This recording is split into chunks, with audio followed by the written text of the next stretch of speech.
Welcome to your Robbins Regional Wrap, your one-stop shop for all your Houston County news. I'm Megan Western. Each week we're taking you through what's happening in Houston County, Warner Robins, Robins Air Force Base, and your very own neighborhood. And this week, a Montezuma man accused of killing 4 people, including a 2-year-old girl and an 82-year-old woman, pleaded not guilty. Michael James Jordan was arraigned in Houston County on Wednesday, his first court appearance since being indicted this summer. Investigators say the mass murder happened back in April at a Perry trailer park. You may remember this after seeing this video from that time. 3 victims were stabbed and the attacker suffocated the toddler. Jordan faces 4 counts, each of malice and felony murder, along with child cruelty and elder exploitation. So far, there is no trial date set just yet. And this week, we heard from 3 Warner Robins firefighters recognized by city leaders for their heroic actions during a dangerous house fire. Back in August, Lieutenant Travis Keene, firefighter Terrence Weidman, and engineer Jose Torres risked their lives to save 2 people trapped inside a burning home. Jasmine Lee shares their story. For firefighters, every day comes with one rule: be ready. And that's exactly what Lieutenant Travis Keene, firefighter Terrence Weidman, and engineer Jose Torres did on a hot August night in Warner Robins. The 3 rushed into a fire to save a disabled woman and her child. The main thing was we salvaged her life. Main goal was to get her out and as quickly and safely as possible.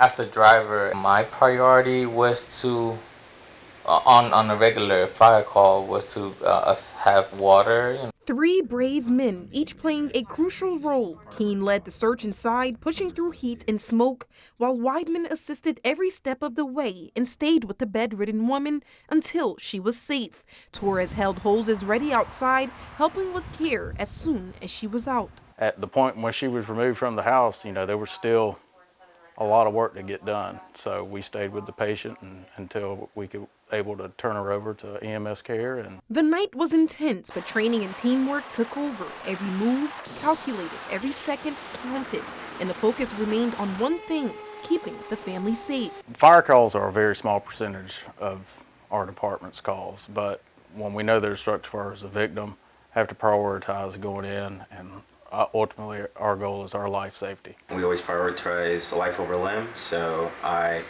we just tried our best and did what we could to get her out at that moment. A reminder that when Warner Robins firefighters say be ready, they mean it. Reporting in Warner Robins, Jasmine Lee, 13 WMAZ News. Warner Robins City Council awarded the men for their bravery at this week's council meeting. The fire department says the cause of the fire was undetermined, but they do know that it started in the kitchen. They say the house was not destroyed, but it did have extensive damage. The recognition for those 3 first responders comes during a big year for the Warner Robins Fire Department. Just months ago, they announced that they reached full staffing for the first time in years. With 141 active firefighters, leaders told us they can respond faster and offer better service to the entire community. Now, speaking of staffing, this week leaders swore in 4 new police officers, and that's part of a push to rebuild the force after years of shortages. Jasmine Lee spoke with Police Chief Wayne Fisher about what these new badges mean for the entire community. City leaders say tonight's ceremony is another step in strengthening the force, and they expect these new officers to help ease pressure on patrol shifts. Congratulations. 4 new officers stepped into the Warner Robins force tonight, bringing energy, fresh faces, and hope to a department still climbing out of a shortage. It's a celebration, but the work isn't done yet. The vacancies that we have to fill for hire at this point in time are 15. Those 15 vacancies cover patrol officers, detectives, and 1 booking officer. For Chief Wayne Fisher, this is just one step in closing the gap. Back in 2022, Warner Robins was more than 40 officers short. Shifts were stretched, overtime spiked, and patrols felt the strain. And tonight's class won't erase that history, but it's a step forward. We're constantly evolving and changing based off of technologies, which will drive the priority and need of staffing as we move forward. That includes crime data systems. Cameras and digital evidence require more trained officers behind the scenes. It will take nearly a year before these officers hit the streets, but once they do, residents could see faster response times, more visible patrols, and deeper community engagement. But you always want to make sure that you're hiring quality people. You just don't want to fill vacant spaces with not the highest of quality people. Fisher says he isn't rushing to fill the gaps. He wants skilled officers who can stay long-term and not just a quick fix. It's pretty significant in regards to we're constantly growing as far as the agency staffing and structure. City leaders say they'll provide more staffing updates as more cadets move through training. Reporting in Warner Robins, Jasmine Lee, 13 WMAZ News.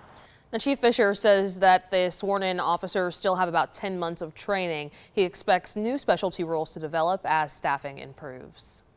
And Houston County is inching closer to a new senior center after a vote at Tuesday's commission meeting. Elizabeth Hunter was at that meeting and has the details. Exciting. Very exciting. The Warner Robins Senior Center is getting an upgrade. The kids call me and say, Mom, are you home? For Betty Hurd and Sandy Christman, the Senior Center is their home away from home. There's so many things to do with so many different groups of people. It's great. It really is. Christman says a new center would allow more activities and more room for people to join, which keeps seniors healthy. The more activity that you do, the more active you are, the better it is. You can't just sit in a recliner and watch TV all day. Houston County Chairman Dan Perdue says the Senior Center's impact is a big reason why they're partnering with the city of Warner Robins to make a new center a reality. Happy to help the city with this and help move the ball forward on the possibility of a different senior center. Perdue says they are partnering with Warner Robins to apply for a grant to pay for the center. We're almost like the fiscal agent in this process, helping this process to happen and move along. At Tuesday's meeting, county commissioners voted to hire an architect to study several buildings that could be converted into a senior center. Perdue says hiring the architect is the first step toward applying for the grant. Part of this process was to hire an architect that can evaluate that building and other properties that we may look at to see if they're suitable. Perdue says they do not have a building or cost narrowed down yet. He says they are still early on in this process and their timeline is based on the grant. In Houston County, Elizabeth Hunter, 13 WMAZ News. Now, the current senior center is off Maple Street, which is over in Warner Robins. Perdue says the new center will be in a more centralized location so that all the county seniors can use it. Now, we also learned that the Houston County NAACP claims that discrimination led to the city of Perry initially banning a Perry alumni group and its organizer from using city spaces. Elizabeth Hunter has more details, including reaction from the city. I think it was a discrimination thing. The Houston County NAACP blames tensions over a recent Perry High alumni event at Heritage Oaks Park on racial discrimination. My job as NAACP is to stand up for them, to fight for them, and to make sure that this never happens to anyone else that comes along and wants to use the parks. The tailgate-style event was held on November 1st. City officials say they later found large amounts of trash and that vehicles parked all over the lawn damaged landscaping and underground irrigation lines. The city initially decided to ban the organizer, Kerensky Wilkerson, and the alumni group from holding events at city spaces. A decision NAACP President Jonathan Johnson says was made despite Wilkerson paying the required deposit and damage fee. You should not have banned him from the parks. I mean, he was the one that's paying the money. He was the one that's asking for permission. He's the one that filled out the paperwork. He's the one that did everything right. The city reversed the decision to ban the group and Wilkerson last Monday, according to a city statement. The statement said, in part, the city treats all facility renters consistently and in accordance with the same established policies and procedures. Following the meeting, the city manager provided an email summary to the group outlining the agreements reached. A representative of the Perry High Alumni Group replied with a positive acknowledgement and raised no additional concerns. But Johnson says the city made a mistake in banning Wilkerson in the first place and won't admit that. In Perry, Elizabeth Hunter, 13 WMAZ News. Now, we asked Johnson for other examples of groups that were treated differently, but he couldn't cite any. And many of you took advantage of the holiday deals over the weekend. Of course, ahead of Black Friday, Perry shops were gearing up for Small Business Saturday. Elizabeth Hunter talked with some of the store owners about how they prepared. It's really fun to be a part of. It's a town tradition people wait all year for. I do remember going out with my mom and my sister and being a part of those events and making memories. Tabitha Arzola opened her downtown boutique, The Bold Kind, in March. She says she has been preparing for Small Business Saturday for weeks. We've got some bins, $15, $5 bins, as well as just a lot more inventory. I wanted to make sure that I had enough stuff for everybody. Arzola says as a new owner, she's excited to see what this event does for the community and her business. It means a lot to me that they put an emphasis on the small businesses and how that does provide for the community, and I think the community does always show up. This is Perry's 5th year hosting the event. Joy Caldwell has owned her store Initial Reaction for 15 years. She says the turnout gets bigger each year. There's been an absolute growth. We see so many people. There's just not a way to say how many people, but it's a lot of people. Caldwell says events like this are so important to keep local businesses thriving. It makes a bigger difference than anybody knows. So if you are shopping local, you're not only helping the store owner, but we also are paying our employees. Caldwell says every dollar spent locally benefits the entire community. Forbes magazine agrees, saying 68% of each dollar spent at local businesses remains in that community. In Perry, Elizabeth Hunter, 13 WMAZ News. Now, a Houston County family is sharing their daughter's story of her battle with cancer and how the community helped them when they needed it most. Elizabeth Hunter has more on that story that brings us straight from the heart.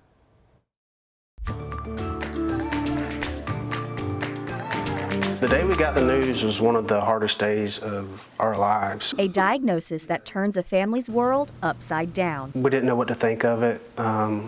It didn't make sense to us. At 3 years old, Delaney Dykes was diagnosed with a brain tumor. The night we got the news, we were called by their chief neurosurgeon up in Atlanta, and they wanted us there as soon as possible. After Thanksgiving in 2022, Delaney's parents, Clay and Jennifer Dykes, noticed some issues with her eyesight. They scheduled a brain MRI. That decision saved her life. I think the Lord guided us on it. We're in the best possible place we can be because of that decision. Her parents say, just like Delaney, her tumor was one of a kind. The rareness of it was less than 1% of all pediatric tumors that were diagnosed, but also it was the first time it was diagnosed at Children's Healthcare of Atlanta. 2 brain surgeries, 2 eye surgeries, and 13 months of chemotherapy later, Delaney beat the odds. We had a slogan throughout of it called Small But Mighty, and she was all of that the whole time. Jennifer says they stayed strong because of the support they got from the community. Joe Posey organizes the Mary Elizabeth Golf Tournament, which raises money for childhood cancer. For 2 years, he donated to help the Dykes family get through Delaney's treatments. He came and hand-delivered a donation to our family,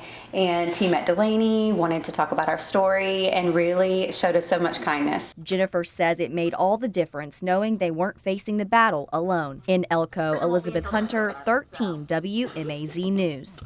Now, the Mary Elizabeth Golf Tournament raised over $100,000 this year. It has raised $1 million since it started back in 2015. Posey says the money goes to local families in need, St. Jude's Children's Hospital, and the Cure Childhood Cancer Organization. He does the tournament every year in honor of his 12-year-old granddaughter, Mary Elizabeth, who passed away from cancer in 2015. And with just a few weeks left until Christmas, Santa isn't the only one checking lists this year. The Salvation Army's Angel Tree program is in full swing, and one business in Warner Robins stepped up to make sure that every wish list gets checked off. Elizabeth Hunter shares the details.